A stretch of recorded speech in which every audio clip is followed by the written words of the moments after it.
Chicago public schools are spending a lot of money per student, but it's not clear if they're getting results.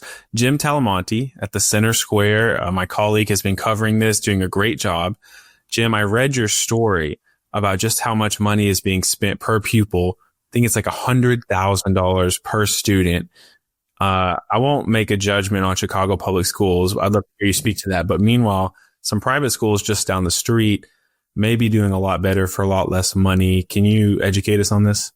Sure, Casey. Thanks for having me on. It's really remarkable. Some of the numbers are really staggering here in Chicago. There are actually a couple of Chicago public schools that do spend more than $100,000 per student. Now, to be fair, they are both specialized. One is geared towards students who've had behavioral issues, and the intention is to get them back to their original schools or their previous schools. The other is geared toward young mothers or women who are pregnant, or young girls who are pregnant sometimes, and so there are child care facilities on site. There is a health clinic on site. There's a whole range of services. So those two are exceptions, but there is a regular public high school or a non-specialized public high school that's spending more than $93,000 per student. And that was last year. So these numbers have all likely gone up. That highest one up, the first one I mentioned, was actually $130,000 per student. So you're talking about incredible amounts of money. The average spend is not that high, but it's still tens of thousands per student. Ironically, some of the better performing schools who sometimes gain some recognition even nationally for their rankings, they aren't the higher spending ones. But the vast majority of kids in the Chicago public school system, regardless of grade level, don't read at grade level and don't perform math at grade level. And coming out of the pandemic, a lot of those numbers got even worse. Let me stop you. You said the vast majority of students in these schools, 90,000, maybe a little more, a little less, being spent on them every year, they can't read at grade level or do math?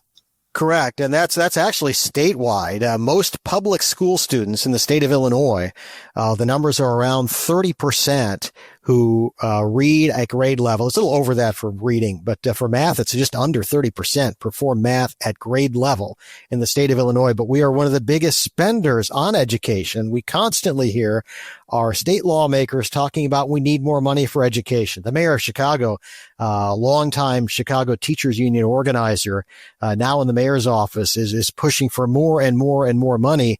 And yet the more that gets spent, and this is going on for decades now, the results just haven't backed up those numbers. So it is remarkable. And you have Douglas Academy on the west side that's spending $93,000 per student. And it was one or none, I believe, of the students. And they're down to about 35 students in a school which holds a lot more. They don't perform at grade level. And a lot of the graduation rates are low, and chronic absenteeism, especially since the pandemic, is sky high. And in Douglas, I believe it was 65% or something to that tune. So you're talking about students who are missing 10 days or more per year. And then you wonder why students are performing at grade level. That gives you a look. The absenteeism rates are very, very high. In contrast, at downstate in Effingham, the public school system spends far less. It's, I believe, under $10,000 per student. That's K through high school, and yet the academic numbers are far superior to what you have here in Chicago. This is incredible. I mean, these are incredible numbers. I think, when you hear this at the beginning, you think a couple questions. One, where's the money going? That's your first initial question. And the second is it working? Now, you spoke to that question. It seems like it's not working. Whatever is happening is not working. So we go back to the first question. Where is this money going? I mean, how is it that other schools are able to educate students at such a lower cost and a better job? Where's the money going for the more expensive schools? Is it teacher unions? I mean, what is it? Just a facilities? The football team is got a stadium? It's got to be something. What's going on? Well, all of that. Great points. I think you nailed it, though, with the first one. The teachers union's very powerful here, especially in Chicago. The Chicago Teachers Union essentially bankrolled Brandon Johnson into the mayor's office. And even statewide, the Illinois Education Association is very powerful. But also you mentioned facilities. The numbers have gone down in terms of enrollment. So even though the spending has gone way up, we also have had lower enrollment in the public schools because people are leaving Illinois. Our state, while all of the states around us are going up in terms of population, Illinois population is dropping. And so the Chicago public school enrollments have dropped. So you have some school buildings that hold, 1,000, 2,000, even more students. And yet their numbers, the enrollment numbers are down to barely into the three figures, or like Douglas, even lower than that. So yes, there's a lot of costs going into maintaining old buildings. A previous agreement with the teachers union prevents the city from closing schools or consolidating. So these facilities remain open. Chicago Vocational, Dick Butkus, the great Bears linebacker, went there, once a great school, but most of it sits empty now. And so you have a lot of money going into these facilities, can't close them. But the big thing is the money's not going to the kids in the classroom. It's going to the adults in the system. The next contract they're currently negotiating for the next collective bargaining agreement. The last one expired last summer. And the average Chicago Teachers Union salary will go up into the six figures. It's currently over around $90,000 per year. This is to work, 9 to 10 months a year, gold-plated benefits, major gold-plated pensions. A teacher who's in the Chicago public school system for 25 to 30 years retires, maybe still in their 50s, maybe even into their 60s, and they're going to get more than $2 million in pension benefits, pension money and benefits over that time. So staggering financial numbers. These pensions aren't necessarily fully funded, so we have major financial, you might almost call them fiscal cliffs ahead of us here. And politicians have been very reticent to address them. It's been kicking the can down the road. Right. And, Illinois is not alone in that. These pension things are bloated. A lot of states have a fiscal cliff coming up, and there's really no clear path on what they're going to do. Let me take the teacher's side for a moment, though. I mean, I went to public school. It probably, maybe it shows. I don't know. But I went to public school. I remember being in public high school and looking around, a lot of kids just didn't want to be there. And there was nothing that teacher could do to make those kids learn, from my perspective. I mean, some of these kids, came from pretty destabilized homes or things, but I mean, I just witnessed some pretty crazy things at a large public high school in a mid-sized town. And so I am in some ways sympathetic to what teachers are going through, and how much can we really blame teachers for the poor performance of students?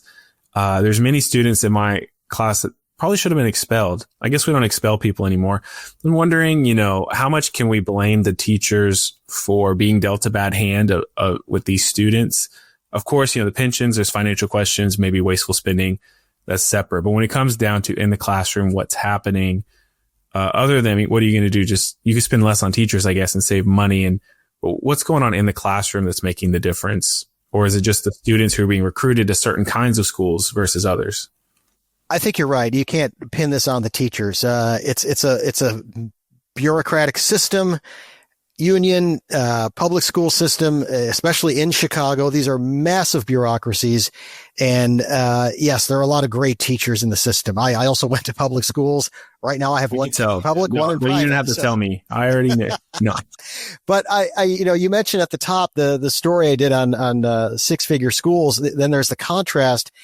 Leo High School in Chicago's Auburn Gresham neighborhood. This is not a high-income neighborhood. This is one that Mayor Johnson has talked about as being a neighborhood that's been a victim of disinvestment. That's one of his common lines. Our people have been victims of disinvestment. Well, Leo High School, Catholic high school, many years of tradition, but this is a school that struggles. It has, it's a small school. The tuition is around $9,000 per year, which for a Catholic high school in Chicago is pretty low. Parents who do a certain number of volunteer hours get a substantial reduction off that amount. But a lot of parents still need help in this neighborhood. So there are a lot of grants, organizations that provide scholarships. The cost to educate a student at Leo, the principal told me, is about $15,000. So they're trying to survive. But here in Illinois, we don't have scholarship programs, vouchers, school choice. That we had a program that was pushed out, allowed to expire by Governor Pritzker and state lawmakers. And so we don't have that. And yet this school, Leo, has taken in a lot of kids who test below grade level, a lot of the students we've talked about in Chicago. And yet they have a 100% graduation rate. So I asked the principal, well, are you relaxing standards? Because it's certainly been, at least in the Chicago area, trendy for a lot of schools to kind of relax standards in the wake of the pandemic, lighten the load on homework. Some have said here in Chicago that too much homework is oppressive to children. So, and he said, no, we don't believe in that. We believe if you establish the standards up front, these young men will respond. And this is a school it's male. It's only for boys. It's only for men. Primarily, he said, we're graduating young black men, 100% graduation rate over the last 12 years. So it's in a very challenging area. So a lot of these, the challenges that teachers face at Leo are similar to the challenges teachers face in public schools. The problem isn't the teachers, I don't think. The problem is the system. So you have this massive system in the public schools, and the Leo principal, Shaka Ralston, well, we're small, so we're nimble. We're able to adjust to the kids' needs in the classrooms. We don't have, all these bureaucrats over us. He didn't say that, but he said we're able to be nimble and adjust to each kid's individual needs. And that is kind of the secret sauce. Well, Jim, fascinating story, fascinating reporting. I love that there's innovation, because whatever we're doing now, it's very expensive. Seems like it's not working. So I look forward to more of your reporting. Thanks for coming on. Thank you, Casey. Greatly appreciate it.